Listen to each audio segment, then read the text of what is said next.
ಮತ್ತಷ್ಟು ಕುತೂಹಲ ಹೆಚ್ಚಿಸಿದ ಸರ್ಕಾರ ರಚನೆ ಸಿಪಿಐ ಸಿಪಿಎಂ ವಿಸಿಕೆ ಪಕ್ಷಗಳ ನಿರ್ಧಾರದತ್ತ ಇದೀಗ ಸದ್ಯಕ್ಕೆ ವಿಜಯ್ ಅವರ ಚಿತ್ತ ಇದೆ. ಅಂದ್ರೆ ಇವರು ಏನ್ ಡಿಸಿಷನ್ ತೆಗೆದುಕೊಳ್ತಾರೆ ಅನ್ನೋದ್ರ ಮೇಲೆ ಸರ್ಕಾರ ರಚನೆ ಅನ್ನೋದು ನಿಂತಿರೋದು. ವಿಜಯ್ ಅವರು ಏನೇನು ಹೇಳಬೇಕೋ ಏನೇನು ಕೇಳಬೇಕೋ ಅದೆಲ್ಲ ಹೇಳಿ ಕೇಳಿ ಆಗಿದೆ. ಇನ್ನೇನಿದ್ರು ಇವ್ರಗಳ ನಿರ್ಧಾರ ಇಂಪಾರ್ಟೆಂಟ್ ಆಗತ್ತೆ. ಇವ್ರಗಳು ತಮ್ಮ ನಿರ್ಧಾರವನ್ನ ತಿಳಿಸ್ತೀವಿ ಅಂತ ಹೇಳಿ ಮೀಟಿಂಗ್ ಬೇರೆ ಮಾಡಿದ್ದಾರೆ. ಮೀಟಿಂಗ್ ನ ನಂತರ ತಮ್ಮ ಅನಿಸಿಕೆ ಅಭಿಪ್ರಾಯವನ್ನ ತಿಳಿಸ್ತೀನಿ ಅಂತ ಹೇಳಿದ್ದಾರೆ. ಹಾಗಾಗಿ ಕೆಲವರು ಇವತ್ತು ತಿಳಿಸಬಹುದು, ಕೆಲವರು ನಾಳೆ ತಿಳಿಸಬಹುದು. ಸಮಯ ಕೇಳಿದಾರಲ್ಲ, ಸೊ ಎಮರ್ಜೆನ್ಸಿ ಅರ್ಜೆನ್ಸಿಯಲ್ಲಿ ನಿರ್ಧಾರಗಳನ್ನು ಕೈಗೊಳ್ಳೋದಕ್ಕೆ ಸಾಧ್ಯ ಆಗಲ್ಲ. ಇದೊಂದು ಸರ್ಕಾರ ರಚನೆಯ ವಿಚಾರ ಅಂತ ಅವರವರ ತತ್ವ ಸಿದ್ಧಾಂತಗಳು, ನಡೆದು ಬಂದ ಹಾದಿ, ಪಕ್ಷ ಇದೆಲ್ಲಾನು ಬೇರೆ ಬೇರೆ ರೀತಿಯಾಗಿ ಇರುತ್ತೆ. ಎಲ್ಲ ಗಮನದಲ್ಲಿ ಇಟ್ಕೊಂಡು ನಿರ್ಧಾರವನ್ನ ಕೈಗೊಳ್ಳಬೇಕಾಗತ್ತೆ. ಹಾಗಾಗಿ ವಿಜಯ್ ಅವರ ಚಿತ್ತ ಸದ್ಯಕ್ಕೆ ಸಿಪಿಐ ಮತ್ತು ಸಿಪಿಎಂನ ಹಾಗೂ ವಿಸಿಕೆ ವಿಪಕ್ಷಗಳ ಈ ಪಕ್ಷಗಳ ನಿರ್ಧಾರದತ್ತ ಇರುವಂತದ್ದು.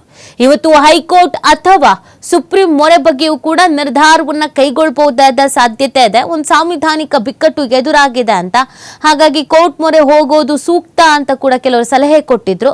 ಹಾಗಾಗಿ ಕೋರ್ಟ್ಗೆ ಹೋಗೋದ್ರ ಬಗ್ಗೆಯೂ ಕೂಡ ಇವತ್ತೇ ನಿರ್ಧಾರವನ್ನ ಕೈಗೊಳ್ಳಬಹುದಾದ ಸಾಧ್ಯತೆ ಇದೆ.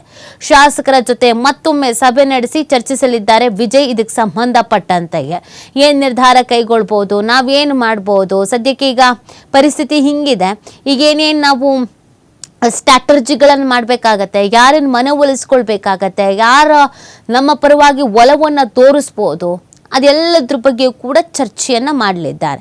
ನೋಡಿ, ಅತಿ ದೊಡ್ಡ ಪಕ್ಷವಾಗಿ ಹೊರಹೊಮ್ಮಿದ್ರು ಕೂಡ ಒಂದು ಸರ್ಕಾರ ರಚನೆ ಮಾಡೋದು ಕಷ್ಟ ಆಗ್ತಾ ಇರೋದೆ. ಯಾಕೆಂದರೆ 6 ಸಂಖ್ಯೆ ಬೇಕಾಗಿದೆ ಅವ್ರಿಗೀಗ. 6 ಶಾಸಕರ ಬಲ ಅನ್ನೋದು ಬೇಕು, ಬೆಂಬಲ ಅನ್ನೋದು ಬೇಕು. ಹಾಗಾಗಿ ಈಗ ಸರ್ಕಸ್ ಮಾಡಬೇಕಾದಂಥ ಅನಿವಾರ್ಯತೆ. ಒಂದು ಸ್ಥಿರ ಸರ್ಕಾರ ರಚನೆ ಆಗಬೇಕು ಅಂತಂದ್ರೆ ಮ್ಯಾಜಿಕ್ ನಂಬರ್ ನೀಟಾಗಿ ಇರಬೇಕು, ಇಲ್ಲ ಅಂತಂದರೆ ಯಾವತ್ತಿದ್ರೂ ಸಮಸ್ಯೆನೆ.